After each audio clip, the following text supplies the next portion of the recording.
हसन साहब, आपकी तरफ आता हूँ। इस वक्त जो मौजूदा सूरत हाल है उसमें बहुत सारी ताकतें ऐसी हैं, खत्ते की भी और बैनुल अक़वामी सतह के भी, जिन्होंने इस पूरे मंजरनामे का खैर मकदम किया है। इसमें सबसे अहम खबर एक और शामिल कर लेते हैं। हमास ने भी पाकिस्तान में अमेरिका ईरान मुज़ाकरात का खैर मकदम किया। अब खत्ते के अंदर लबनान के ऊपर भी हमले करने की इजराइल की पॉलिसी जो है वो जारी उसारी है। उधर गजा के ऊपर भी आज सुबह जो है वो हमला किया गया है। उधर ईरान की डिमांड्स ये हैं कि मजमूई तौर पर जंगबंदी होगी, खत्ते में मुकम्मल तौर पर इस्तेहकाम होगा। तो आप क्या समझते हैं कि अभी तक के जो इशारे हैं और अभी तक के बैनुल अक़वामी सतह के ऊपर जो चैमगोइयां जारी हैं, इससे मुस्तकबिल करीब के इम्कानात क्या रोशन होते हैं?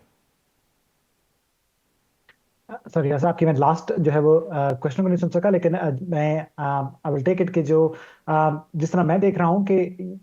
ये लबनान एंड हमास के ऊपर जो इसराइली एग्रेशन जो जारी है, ईरान की ऑब्वियसली जो है वो बड़ी स्ट्रिक्ट डिमांड और स्ट्रॉन्ग डिमांड है कि फंडामेंटल कमिटमेंट है उनकी कि non aggression from the US और इसराइल हर जगह के लिए खत्म होगा और ईरान तभी मुज़ाकरात के लिए आगे बढ़ेगा। आई थिंक सो इसराइल को इसके ऊपर गिव अप करना पड़ेगा और उसके लिए जो डिप्लोमेसी जारी है जिसके अंदर पाकिस्तान मीडिएटर है,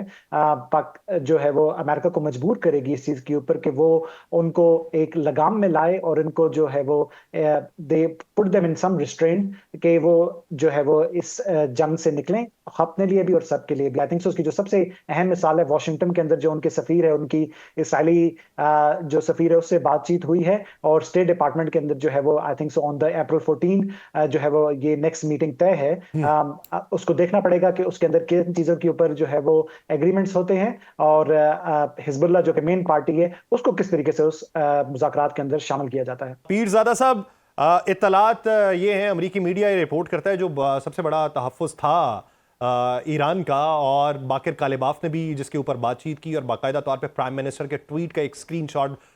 लिख के उसके ऊपर ये लिखा गया कि वक्त तेज़ी से गुजर रहा है। लेबनान के हवाले से अमरीकी मीडिया ये क्लेम कर रहा है कि लेबनान और इजरायली जो डेलीगेशंस हैं वो अगले हफ्ते अमेरिका में मुलाकात कर सकते हैं। अगर इस तरह की डेवलपमेंट होती है तो फिर उसका इंपैक्ट क्या होगा इस टॉक के ऊपर, क्योंकि ये खबर उसी वक्त में ही जो है वो अमेरिकी मीडिया नशर कर रहा है। आई थिंक सो इसका जो है वो बड़ा अच्छा इम्पैक्ट है। जैसे कि मैं पहले अर्ज कर रहा था कि जो लेबनीज सफीर हैं वाशिंगटन के अंदर, उनकी इसराइली सफीर से बात हुई है और 14 अप्रैल का स्टेट डिपार्टमेंट के अंदर ये मुज़ाकरात की जो है वो डेट तय हुई है। तो आई थिंक सो यहाँ से जो है वो चीजें जब उनकी बेहतरी की तरफ जाएंगी तो ईरान को ये एक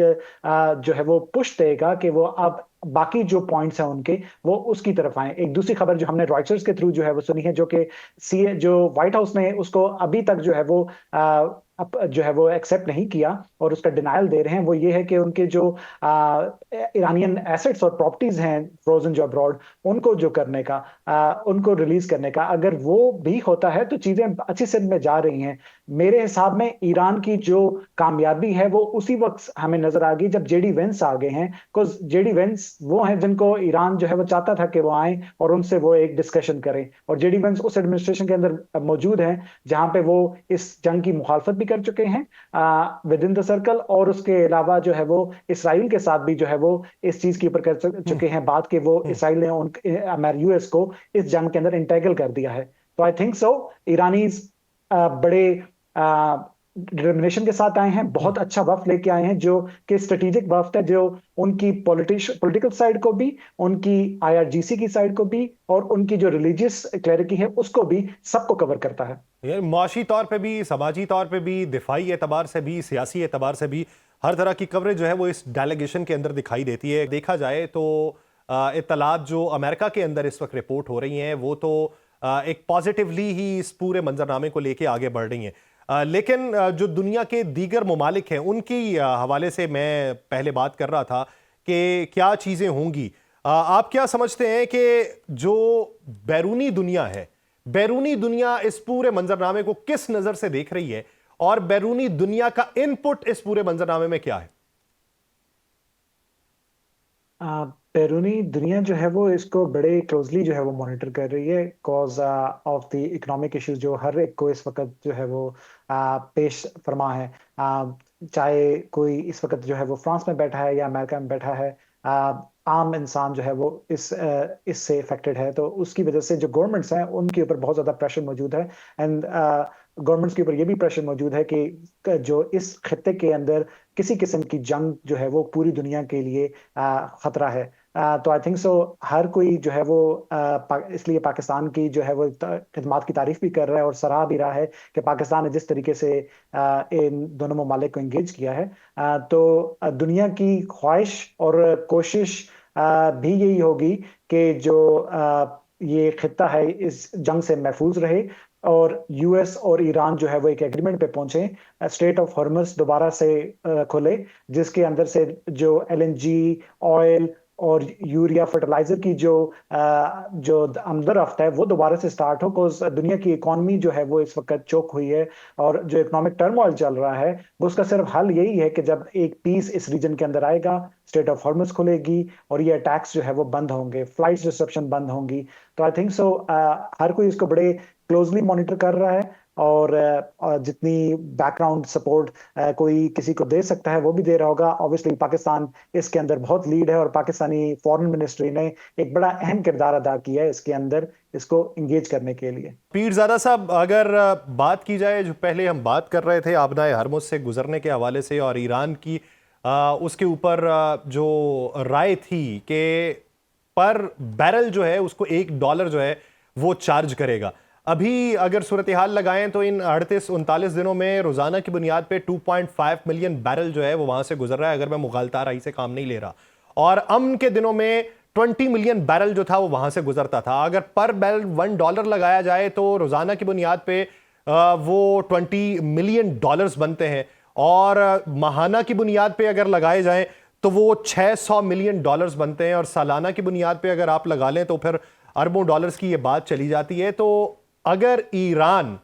इसको 5 साल के लिए नाफिज करने की बात करते हैं, मैं मफरूजे की बात कर लेता हूं, अभी इसका हतमी नतीजा तो है तो वो तो उसी के अंदर ही निकले रात में, 5 साल के लिए नाफिज करे तो कौन सी कम तरीन सतह है जिसके ऊपर अमेरिका रजामंदी का इजहार कर दे तो ईरान का जो है वो खुमियाजा जो इतने बरसों का है वो खत्म हो सकता है? आई थिंक सो ईरान का, जैसा आपने बिल्कुल सही जिक्र किया, ईरान की कोशिश होगी कि इसको at least for few years impose कर सके। और जो ईरान का मुतालबा भी है कंपनसेशन का, जो उनके इंफ्रास्ट्रक्चर का नुकसान हुआ है, जो उनका मिलिट्री का नुकसान हुआ है और जो वो फुल कंपनसेशन ऑफ जो डैमेज है वो चाहते हैं, तो उसकी आई थिंक सो जो एक सूरत हाल बनेगी वो उसी में बनेगी कि ईरानी जो पहले कभी भी स्ट्रेट ऑफ हॉर्मस के ऊपर गुजरने वाली ट्रैफिक के ऊपर एक टोल नहीं चार्ज करते थे, लेकिन अब एक जो है वो फी उसके ऊपर जो है वो चार्ज होगी। ये देखने से ताल्लुक रखेगा कि वो कौन सी अमाउंट होगी जिसके ऊपर दोनों कंट्रीज आपस में एग्री होंगी। और इसके साथ देखने की ये भी जरूरत है कि दुनिया का रिएक्शन इसके ऊपर क्या होगा। बिकॉज आबनाए हॉर्मस जो है वो एक जो है वो नेचुरल वाटर वे है और जब नेचुरल वाटर वे के अंदर दोनों पार्टीज एक एग्रीमेंट कर रही हैं जिसके अंदर बाकी दुनिया अगर शामिल नहीं है, तो आई थिंक सो